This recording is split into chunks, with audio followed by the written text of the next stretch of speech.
Hello, our beloved learners. It is teacher Shoppi Eria from Modern Education Services. I welcome you all to this lesson. In my previous lesson, I was discussing the common terms used in accounting and bookkeeping. And this is a continuation for the previous lesson. Those who haven't watched the previous lesson about the common terms used in accounting and bookkeeping, you are required to go and visit and watch so that we can move together. So our next term among the common terms used in accounting is a creditor. A creditor. So a creditor we define is defined as people, firms, or companies to whom money is owed. I give an example here. For instance, if Anisha sells goods on credit to Enoch, then Anisha is Enoch's creditor. A creditor is, in simple terms, it is a supplier. So if Anisha sells goods on credit to Enoch, meaning Anisha becomes Enoch's creditor, he is Enoch's supplier. So he demands Enoch. So that is a creditor. In the previous lesson, I discussed a debtor and I said it is that person who has taken goods on credit from your business. Now, in this case, it is Anisha who sells goods on credit to Enoch. So then Anisha becomes Enoch's creditor. That is it. Meaning is a supplier to Enoch. Okay. Now our next term is cash transactions. We are going to be finding these terms in accounting and bookkeeping, and it is better you understand them before we go to the accounting part. We have what we call cash transactions.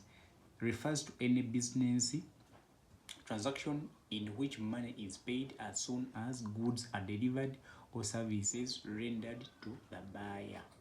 Any cash transaction, it means any goods are exchanged or services exchanged and money is paid on spot or is paid as soon as the goods are delivered or the services rendered. That is called a cash transaction.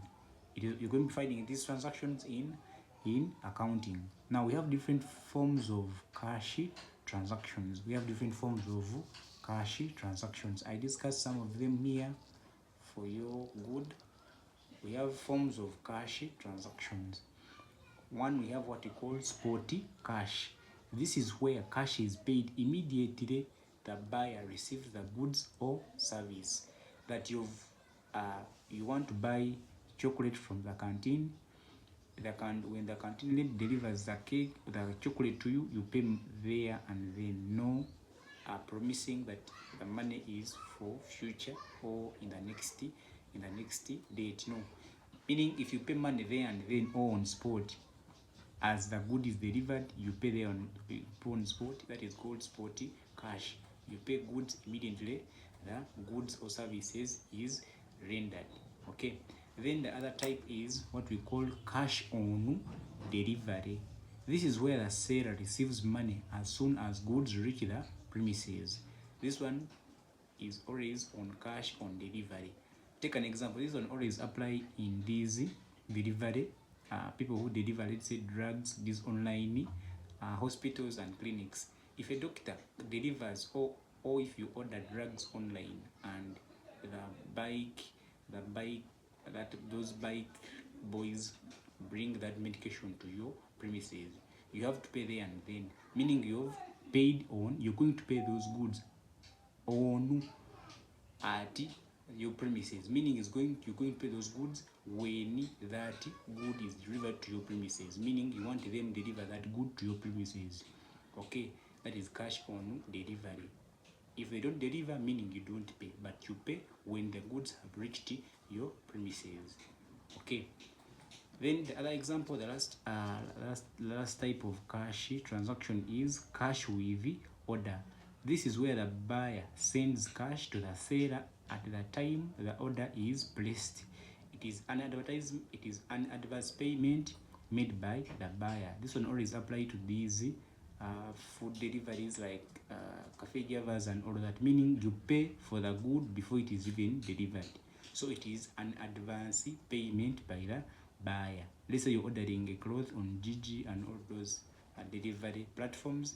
You place an order and even pay there and then. So they will deliver to you after you paid. Okay, that is called cash with order. So you order with cash. Before they deliver, you have to first pay in advance. Those are the types of cash transactions. We're going to be using these terms in accounting, so it is better we understand them before. Then our next term is assets.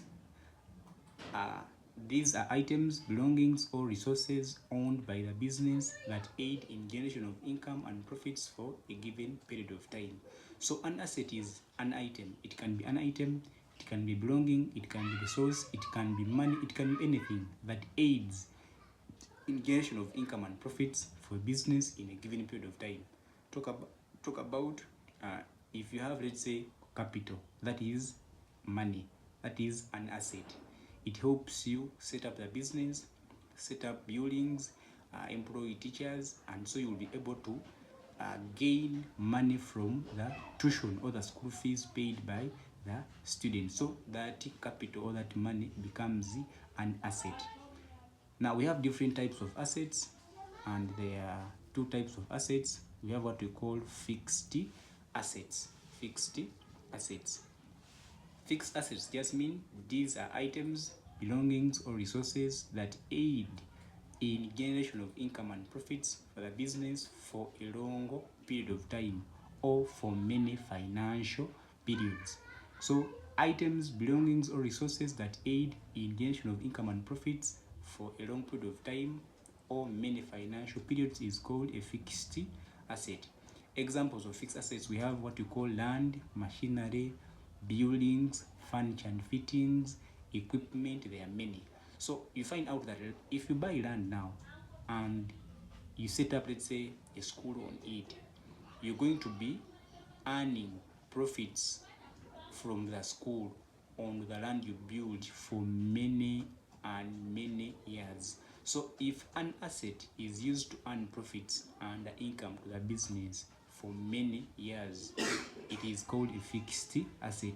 So if you buy a machinery, say you bought a photocopier or a printer, you're owning a stationery, you won't use that printer for 1 year. You use it for many years. So the printer is going to be earning you income and profits for many financial years or for a long period of time. So that will fact that as a fixed asset. There are many fixed assets. So those are, they are always durable. The meaning of durable is they take a long time to get destroyed or to lose out. So our other type of assets, we have what we call current assets. Okay, current assets, these are items, resources, or property owned by the business that aids in generation of income and profits for the business for a short period of time, usually less than 1 financial year.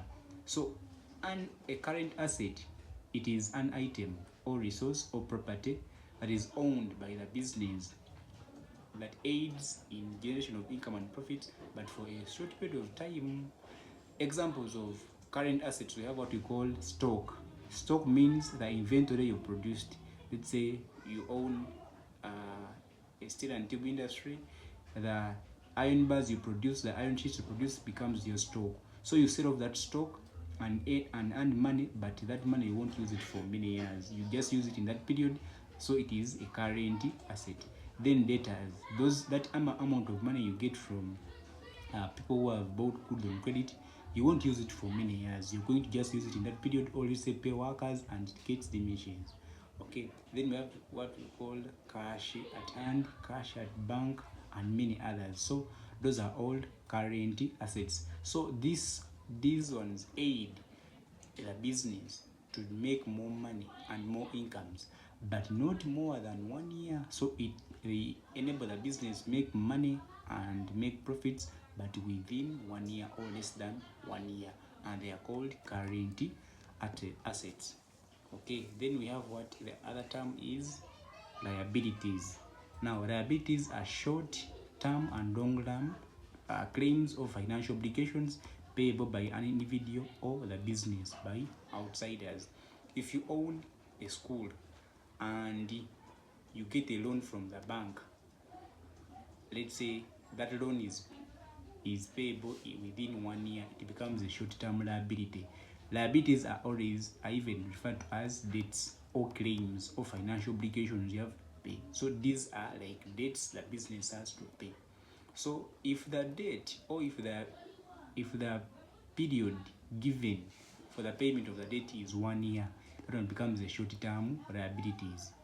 So if the debt is payable over 1 year or for a long period of time, let's say you've gotten a loan for, let's say you're meant to pay that loan over 5 years, it becomes a long-term liability. Let me discuss them here in detail. So we have forms of liabilities. Forms of liabilities. One is we have long-term liabilities. We said these are financial obligations or claims or debts payable by an individual or business for over a long period of time, usually exceeding 1 financial year. Okay? A liability, a long-term liability, is that financial obligation the business has to pay in a long period of time. For example, loans and debentures. Loans and debentures. If you acquire a loan, let's say from Post Bank, and you're meant to pay that loan for over 5 years or within 5 years, it becomes a long-term liability because it's the financial obligation you have to pay for a long period of time. But if you acquire a loan from the bank and they give you a period of 6 months, it becomes a short-term liability. Now, the meaning of a debenture, I'm going to discuss a debenture in our next episode. But a debenture is also a loan, but it is an instrument of credit, but it is used by big companies. I'm going to discuss it in our next period. Then, current or short-term liabilities. These are financial obligations or claims or debts payable by the business or individual over a short period of time, usually less than 1 financial year. A short-term liability. Any loan, any debt you're meant to pay within 1 year is called a short-term liability. Examples of short-term liabilities include bank overdraft, short-term loans, and credit. The meaning of bank overdraft is, I'm just going to give you an example. Take an example, you have 4 million on your account and you go withdraw money, and let's say you want to make a transaction that is more than 4 million. The bank is going to give you an advance. Let's say you want to make a transaction of 6 million and you have 4 million. They will give you an advance of 2 million. So the 2 million becomes the bank overdraft. Bank overdraft just means that excess money you withdraw from the bank that is more than on your account. So they give you that transaction. They give you that space or that provision of withdrawing money, and you pay on the future date. So you're meant to pay this money within one year. So it becomes a bank overdraft. It is like the things of MTN, advance, and Qatar. Do things we always use in supermarket and all that. So it becomes a short-term liability. It is a debt you're meant to pay within 1 year. So it becomes a short-term liability. Then our very last term here is the meaning of an accounting period. The meaning of an accounting period. Now, accounting period. This refers to the trading period of 12 months for which the accounts are maintained. It may start in any month and end in any month as long as it covers 12 months. Now, an accounting period doesn't mean from January to December. Businesses, someone can start a business in any month. So if you start your business in February, meaning your accounting period starts in February and is going to end in February next year. If it covers 12 months, that is your accounting period. Like we always see, our accounting period or our financial period in Uganda is it covers 6 months, but it begins in the half of the year, around half of the year. So that is our accounting period. So it can be from March to March, it can be from December to December.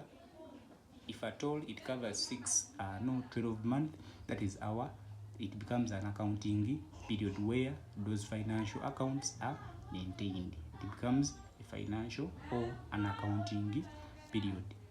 Okay, those are the common terms we always use in bookkeeping and accounting. Thank you for listening. It is Teacher Shoppi Eria from Muna Education Services. Go and download our learning materials from Muna Education Services and enjoy our STEM services. We also have platforms. You can visit our TikTok, Facebook, and many other platforms, and you enjoy our services. Thank you for listening.